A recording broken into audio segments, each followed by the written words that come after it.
विधानसभा अध्यक्ष हरविंदर कल्याण press conference कर रहे हैं, आपको सुनवा देते हैं। संपन्न हुआ हरियाणा विधानसभा का मानसून सत्र, जो कि एक 4 दिवसीय सत्र था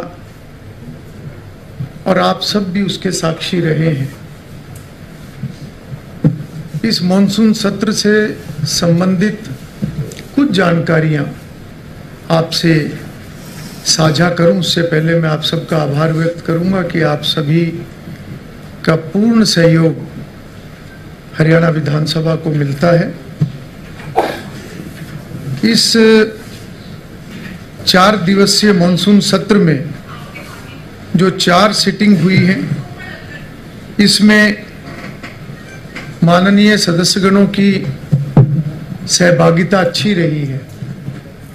अगर हम अध्यक्ष, उपाध्यक्ष और मंत्री परिषद के सदस्यों को दूसरे दिन भी 71, 26 अगस्त को 72 और आखिरी दिन 70 विधायकों ने इस सत्र में भाग लिया है। ये सत्र कुल 21 घंटे और 8 मिनट ये चला है। इसमें 8 विधेयक पास किए गए हैं।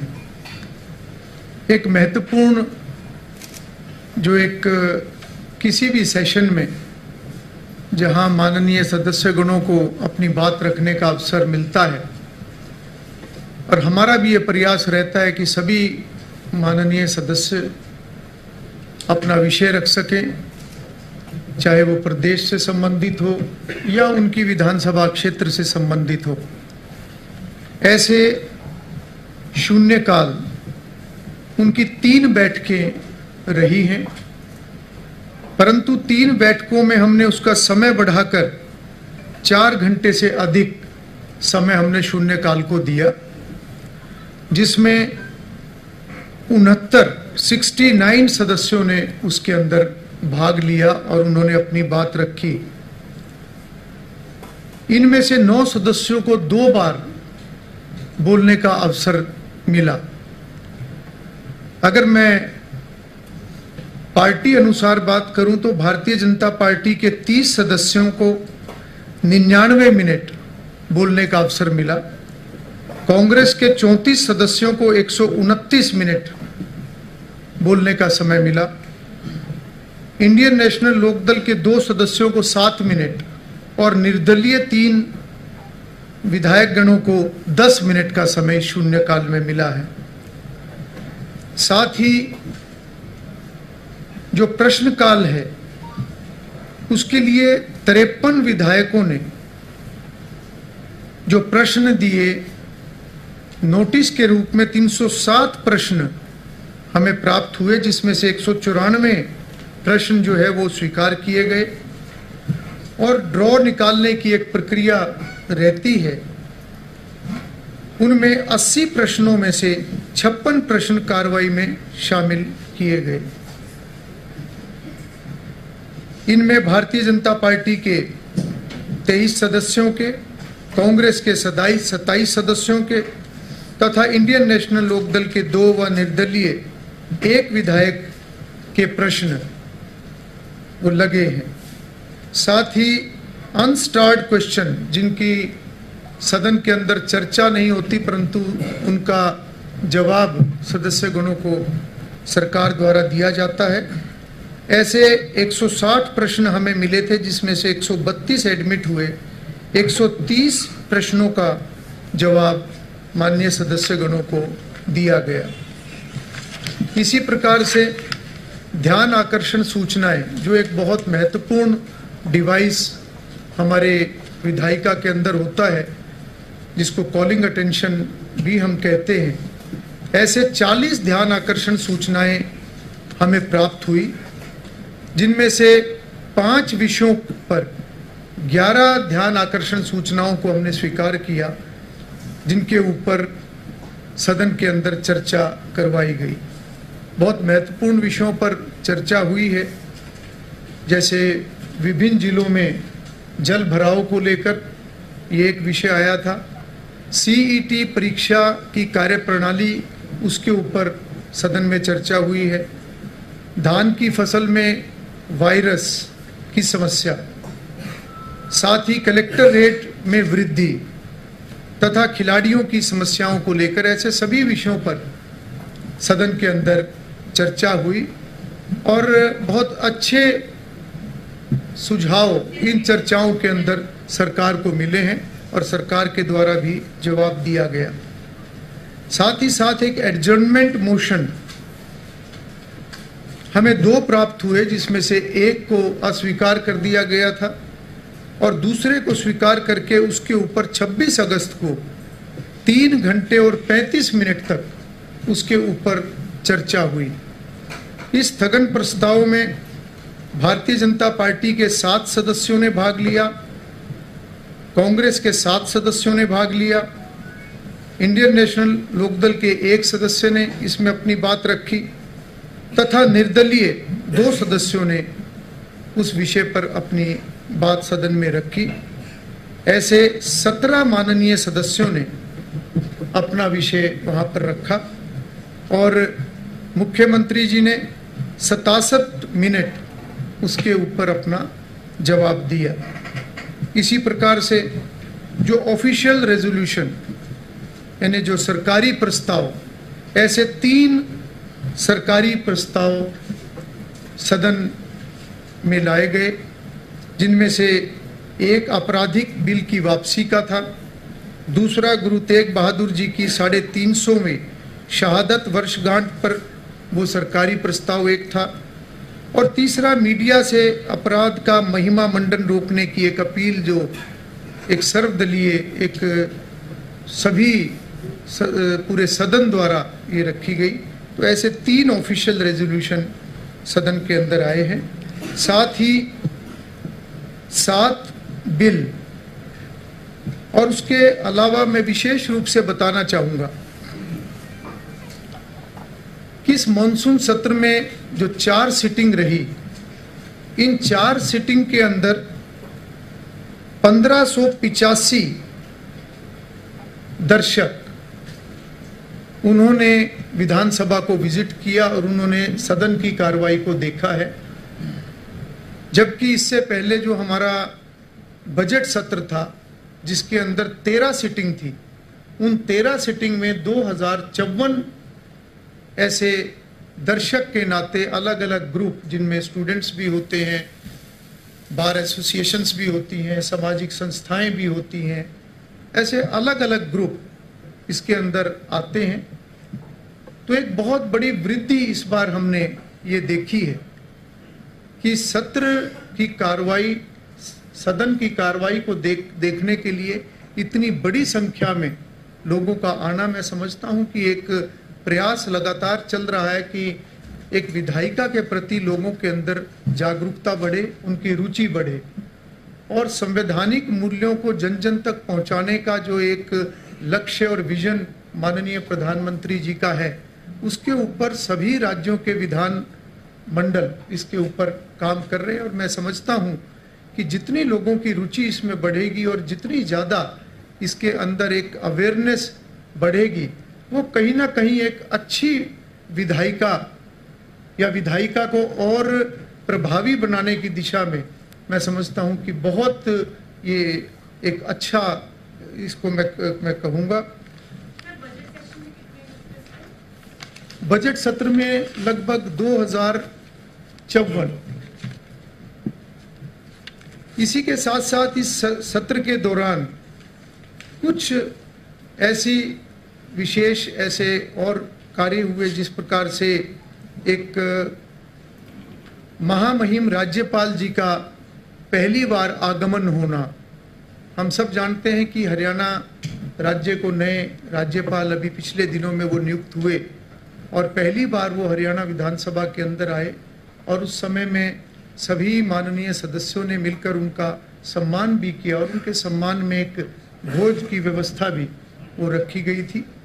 साथ ही संसदीय प्रणाली में सकारात्मक सुधार का कदम उठाते हुए सदन में सीधे प्रसार, जो एक प्रसारण की गाइडलाइन इस बार जारी की गई है।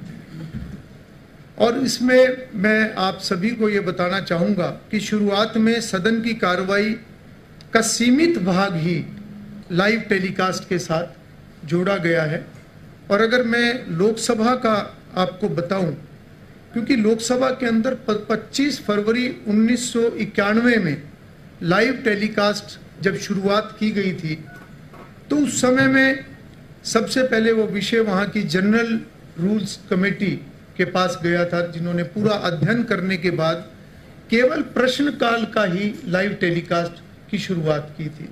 और समय के साथ साथ जैसे जैसे वहाँ की व्यवस्थाएं बनती रही, वैसे वैसे लाइव टेलीकास्ट जो है उसका दायरा भी बढ़ाया गया। उन्हीं लाइंस पे ये एक शुरुआत हमने की है, जो आने वाले समय में हम मिलकर ये प्रयास करेंगे कि लाइव टेलीकास्ट ज़्यादा से ज़्यादा बढ़े। अभी के लिए हमने 5 विषयों को इसमें जोड़ा है, जो आपने भी इस बात को ध्यान किया होगा कि एक सीमित समय लाइव टेलीकास्ट होता था, उसके बाद वो बंद हो जाता था। उसके बाद वो पुरानी व्यवस्था से जैसे बाहर विषय जाता था उस तरीके से ही वो जाता था। शुरुआत में हमने प्रश्नकाल के साथ महामहिम राज्यपाल का अभिभाषण, साथ में बजट स्पीच जो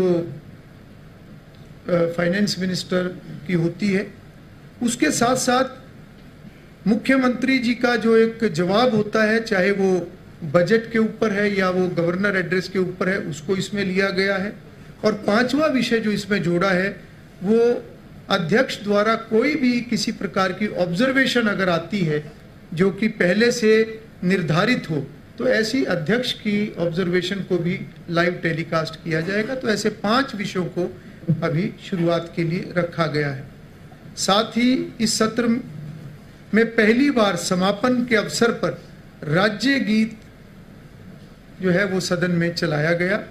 और मैं समझता हूं कि एक बहुत अच्छी एक शुरुआत हुई है, जो कि बहुत पुरानी एक डिमांड राज्य भर से आया करती थी, जिसके ऊपर काफ़ी समय से एक प्रक्रिया चली हुई थी। और बजट सत्र के अंदर इसको सदन ने पास भी किया था, तो उसको पहली बार इस बार चलाया गया है। और साथ ही राज्य गीत जब चला तो उस समय का अनुशासन, गंभीरता और उसके प्रति एक सकारात्मकता, ये बहुत अच्छी एक पहल इस बार हुई है।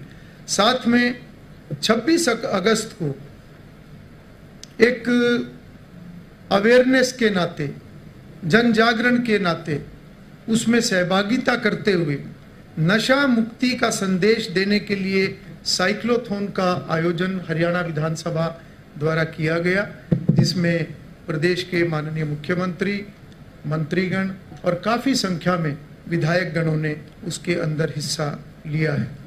साथ ही इस विधानसभा सत्र के दौरान कुछ घोषणाएं भी हुई हैं, खास तौर पर संसदीय नियमों और परंपराओं के अनुसार स्थगन प्रस्ताव पर चर्चा, इसके ऊपर भी एक विषय वहां पर आया।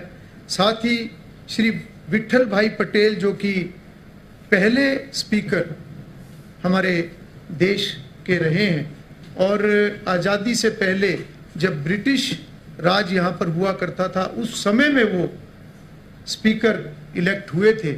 और उन्होंने जिस प्रकार से एक संसदीय सुधारों को लेकर उन्होंने बहुत सारी पहल उस समय में की थी, जिनका अनुसरण आज भी पार्लियामेंट और अनेकों सभी विधानमंडल उनको फॉलो करते हैं। तो उन द्वारा लागू किए गए संसदीय सुधारों का स्मरण इस बार किया गया। और ये भी तय किया गया कि आने वाले समय में हम हरियाणा विधानसभा के अंदर उनसे जुड़े हुए विषयों को और उनके जीवन के बारे में एक प्रदर्शन हम यहाँ पर करेंगे, उसको प्रदर्शित हम करेंगे। साथ ही सभी विधायक गणों से जनता की अपेक्षाओं पर खरा उतरने के लिए अपील, वो भी एक घोषणा के माध्यम से जो ऑब्जर्वेशन अध्यक्ष द्वारा की जाती हैं समय समय पर, ऐसा किया गया। और साथ ही टीबी मुक्त भारत अभियान में सभी विधायकगण सहयोग करें, ताकि ये विषय ज़्यादा से ज़्यादा जनता तक पहुँचे और टीबी मुक्त अभियान ये सफल हो, ये भी एक विषय वहाँ पर अपील के नाते आया है। इसके साथ साथ अभी तक के किए हुए विधानसभा द्वारा जितने भी कार्य किए गए हैं या बजट सत्र के बाद जितनी भी एक्टिविटीज़ की गई हैं उसकी जानकारी सदन में दी गई और भविष्य का एक रोड मैप जो आने वाले समय में हरियाणा विधानसभा जिन जिन विषयों पर काम करेगा वो भी सदन के अंदर उनको बताया गया है। अगर मैं कुछ विषयों की यहाँ पर चर्चा करूँ तो आने वाले समय में हम हरियाणा सरकार और हरियाणा विधानसभा के अधिकारी कर्मचारियों के लिए लेजिस्लेटिव ड्राफ्टिंग की एक वर्कशॉप जो कि लोकसभा के सहयोग से हम उसका आयोजन करेंगे ताकि विधायिका से जुड़ा हुआ जितना भी कार्य है या जितना भी लेजिस्लेशन होता है उसमें ड्राफ्टिंग के एक बहुत महत्वपूर्ण उसमें स्थान है। ड्राफ्टिंग में जितने हमारे अधिकारी और कर्मचारी निपुण होंगे उतना ही अच्छा ड्राफ्ट बनकर सदन में आएगा और उसके ऊपर जब चर्चा होती है तो वो विषय आगे बढ़ता है।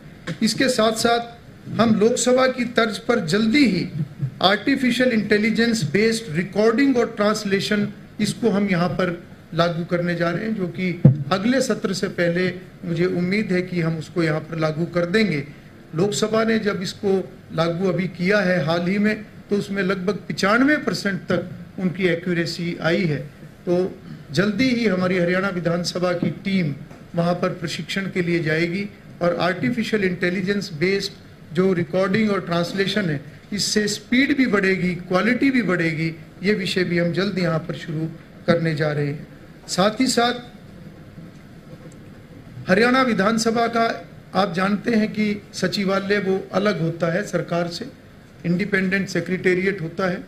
तो यहाँ के रूल्स की अमेंडमेंट उसको लेकर हमने एक रिटायर्ड लॉ सेक्रेटरी डॉक्टर के चतुर्वेदी जी को हमने हरियाणा विधानसभा के साथ जोड़ा है कंसल्टेंट के नाते और वो अभी उस विषय पर उन्होंने काम शुरू कर दिया है और रूल्स में अमेंडमेंट जहाँ जहाँ ज़रूरत है हम रूल्स के अंदर अमेंडमेंट करने का काम करेंगे ताकि हरियाणा विधानसभा की वर्किंग में, यहाँ के कार्यों में, यहाँ की हर विषय में पारदर्शिता बढ़े। साथ ही हमने पिछले दिनों में जो एक रिसर्च विंग जो एक सेंटर हमने स्थापित किया है उसके ऊपर आने वाले महीनों में हम काम करेंगे और वो रिसर्च विंग और मजबूत हो जिसका न केवल हरियाणा विधानसभा को फ्यूचर के नाते लाभ हो बल्कि सदस्यों को भी उसमें असिस्टेंस मिले। वो भी हम आने वाले महीनों के अंदर उसको हम मजबूत करने का काम करेंगे। साथ ही हरियाणा विधानसभा के अंदर एक प्रिंट और डिजिटल गैलरी की स्थापना की जाएगी जिसमें संवैधानिक मूल्यों और हमारी जो संसदीय प्रणाली है इसको प्रदर्शित किया जाएगा और हरियाणा प्रदेश का जो एक हमारा एक कल्चर है उसको प्रदर्शित किया जाएगा। यहाँ का इतिहास और यहाँ से जुड़ी हुई जितनी भी महत्वपूर्ण बातें हैं उनको इस तरीके से प्रदर्शित किया जाएगा कि बाहर से जब लोग और ग्रुप हरियाणा विधानसभा को विजिट करने के लिए आते हैं तो उन सभी को एक अच्छी जानकारी उस नाते से मिले और साथ ही साथ हमारे जो विधायक गण हैं उनकी भी और जानकारियां बढ़ें, उस नाते से हम इस विषय को आगे बढ़ाएंगे। और साथ ही साथ हरियाणा का जो एमएलए हॉस्टल है उसके विस्तार की प्रक्रिया भी हम जल्दी शुरू करने वाले हैं। साथ ही साथ हरियाणा एमएलए हॉस्टल का जो प्रांगण है वहाँ पर एक नई डिस्पेंसरी बने, ऐसे कुछ विषयों को हमने यूटी के साथ टेकअप किया है और यूटी एडमिनिस्ट्रेशन ने इन प्रिंसिपल हमें उसकी अप्रूवल भी उन्होंने स्वीकृति भी दी है और मैं राज्य सरकार से इस विषय को टेकअप करके हम इसको आगे बढ़ाने का काम करेंगे। ये 4 दिवसीय जो मॉनसून सत्र था इसमें काफ़ी चर्चाएं हुई, काफ़ी विषयों पर सभी माननीय सदस्यों ने अपनी बात को रखा और हमने भी ये प्रयास किया कि सभी को बोलने का अवसर मिले, सभी को अपनी बात रखने का अवसर मिले। उसमें आप सभी का भी बहुत सहयोग प्राप्त हुआ है। मैं पुनः आप सभी का आभार भी व्यक्त करता हूँ। शायद स्थगन हो गए थे तो क्या वो अवॉइड किए जा सकते थे या पहले भी कोई ऐसी हिस्ट्री है? देखिए, कई बार चलते हुए हाउस में किस तरह